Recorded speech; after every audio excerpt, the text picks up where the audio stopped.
So full refresh na EcoSport 8 months ago.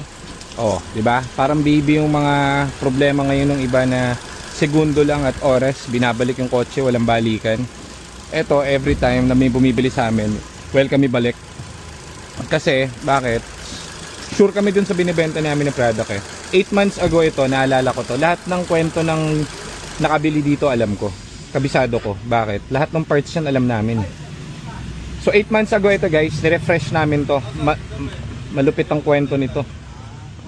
So ito ang ginawa dito, ano ba tawag dito? 8 months ago binili niya, no. Pagkabili niya, pagka uwi nila, kasi ito palit lahat to. Radiator, ayan, oh. Ayan, oh, radiator. Tama mo, bago pa rin. Coolant, return hose, ECB valve, thermostat, lahat yan palit. Ngayon, nung pagka uwi ni sir, nanonood sa atin yun eh.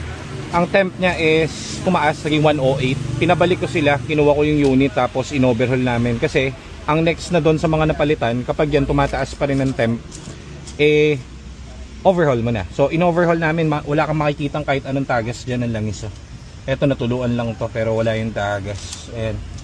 So kabisado namin every unit dito. So ito, nabiyahin niya na to from biroy mo 8 months. Ako pa nagpabalik ng unit niya. Sir, balik mo, tapos pinapa-money back guaranteed ko. Ayaw ibalik ni sir kasi tiwala sa amin yun eh. Saka yung ginastos namin dito, kabisado namin dahil refresh engine, bago ang trani, never nagpumalya to sa kanya. So love niya tong unit niya. Binangga, ilang beses na rin itong binangga ng Innova. So wasak ang Innova sa kanya. So ngayon, ang papagawa sa kanya is oxygen sensor. Nag-code siya after 8 months. Meron siyang oxygen sensor na fault.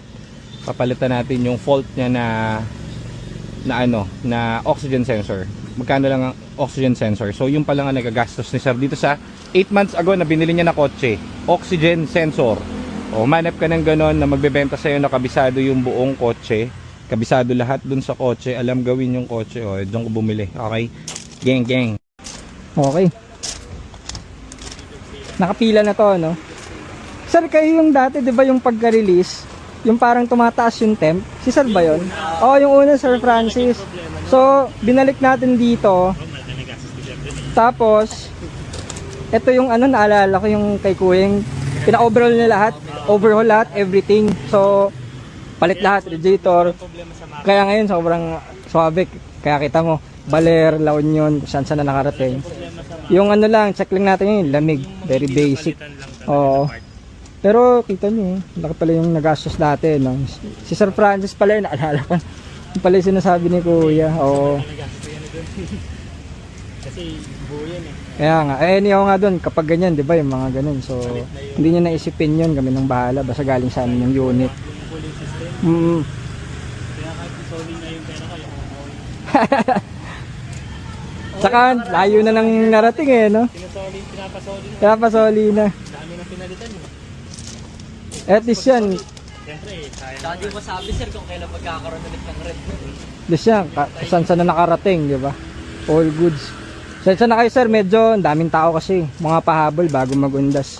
Pero madali lang yung aircon. Check natin yung Freon siguro or okay. Yun pala yung kay sir. Yun yung dati pagka actually hindi naman siya overheat. Taas lang yung temp. So, pinabalik natin dito, pinabalik ni Kuya, pina-overhaul lahat. Yun pala yung story nun. Alimutan ko, ang tagal na kasi, no? March pa pala yun, Sir Francis.